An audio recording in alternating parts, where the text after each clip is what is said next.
Assalamualaikum warahmatullahi wabarakatuh. Saya Dudung Nurloh Koswara, Kepala SMPN 1 Parung Panjang Kabupaten Bogor. Bertemu kembali dengan GTK yang memiliki keunggulan, komunikasi dan prestasi yang hadir hari ini. Nanti kita akan dialog. Setidaknya saya mendengar ada 3 komunikasi dan prestasi beliau. Punya pengalaman pernah menjadi caleg, luar biasa. Kemudian masih sampai hari ini menjadi MC dan pernah menjadi MC presiden, gubernur dan beberapa pejabat. Dan satu lagi, beliau juga adalah aktivis organisasi sampai di tingkat nasional. Ayo kita bedah, kita simak bagaimana sesungguhnya pengalaman unik tadi dan barangkali ada pengalaman yang lain. Gimana dengan apa yang tadi saya sampaikan? Kayaknya berlebihan banget Pak ya kalau tadi Bapak sampaikan. Kalau alhamdulillah sampai sejauh ini saya merasa ketiga hal tadi itu yang Bapak sampaikan itu sebuah karunia dari Allah Subhanahu wa Ta'ala yang mungkin tidak semua orang bisa mengalami ya, tapi saya diberikan kesempatan untuk mengalaminya dan menjalaninya. Mulai dari yang pertama mungkin nyalek Pak ya. Jadi saya pernah, gimana tuh kisahnya? Betul sekali, saya pernah mencalonkan diri menjadi anggota dewan karena waktu itu di DPRD Pak ya Kabupaten Bogor.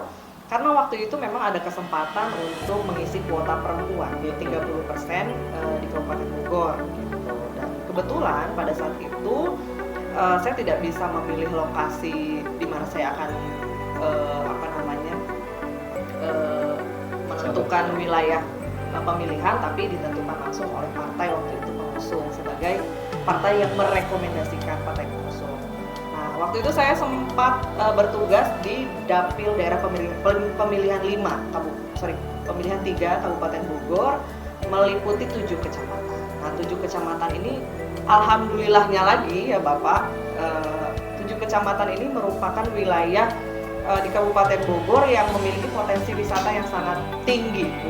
Gitu, di antaranya ada Cisarua, Megamendung, Ciawi, Cijeruk, Cigonggong, kemudian Taman Sari, satu lagi Caringin.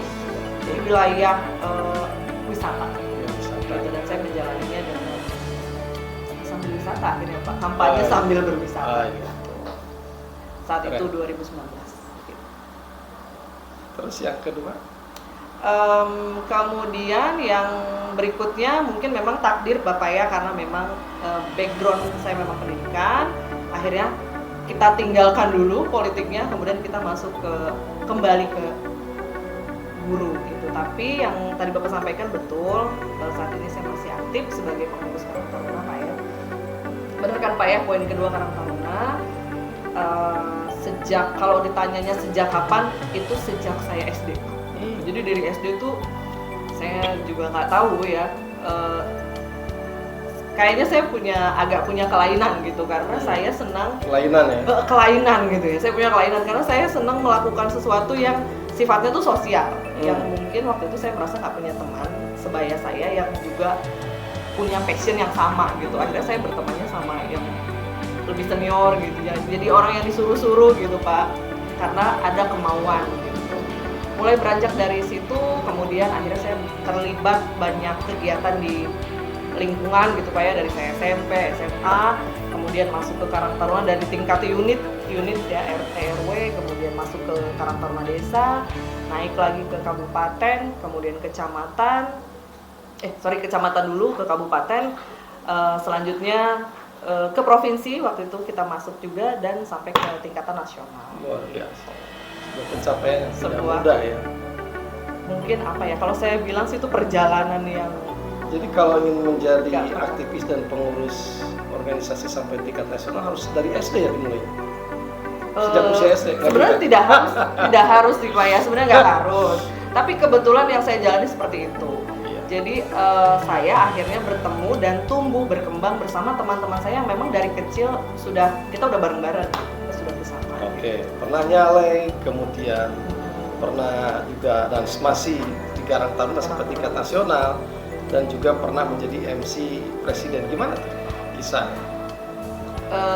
Saya sendiri sampai hari ini nggak pernah menyangka Pak. Gitu. Ini sama Pak, ceritanya sama dengan organisasi saya. Ternyata jejaring yang kita punya di organisasi itu bisa nempel dengan apa namanya apa yang kita miliki itu bisa seiring sejalan gitu. Karena saya MC juga dari SD Pak. Oh, luar biasa. Sahabat semua, sungguh luar biasa ya. GTK SMN 1 Parung Panjang ini sangat luar biasa. Ada kemampuan MC sampai bisa nge-MC dengan presiden, ada kemampuan organisasi sampai di organisasi Karang Taruna ke tingkat nasional, bahkan juga pernah menjadi seorang calon legislatif. Ini satu pengalaman yang mungkin untuk guru di Indonesia hanya 1-2 yang bisa mengalami ini. Bahkan mungkin juga ada beberapa hal yang saya sendiri tidak tahu ada unikasi apa lagi. Luar biasa sahabat semua, ini satu pengalaman yang bisa diadaptasi oleh orang lain, walaupun agak sulit tentunya. Barangkali ada pernyataan atau statement penutup di perjumpaan kita pada hari ini. Kalau karena berbekal dengan pengalaman yang tentu kalau dibandingkan dengan Bapak sih mungkin nggak ada apa-apanya Pak ya. Tapi jujur sampai hari ini, sampai detik ini saya bersyukur pernah melalui banyak pengalaman itu, karena pada akhirnya saya yang duduk di sini ini sudah berbeda pola pikirnya dengan mungkin dulu kalau misalnya saya ditakdirkan langsung jadi guru, mungkin akan beda Pak ya. Mungkin saya nggak bisa berinovasi dan improvisasi.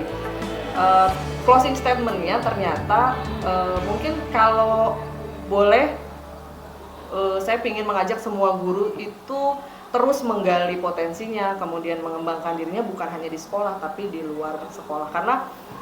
Karena kita mengajari anak, tentu kita juga tidak boleh berhenti belajar karena dunia terus berubah, kemudian anak juga berubah, kemudian zaman berubah, tuntutan berubah, dan mau tidak mau kita harus mengikutinya.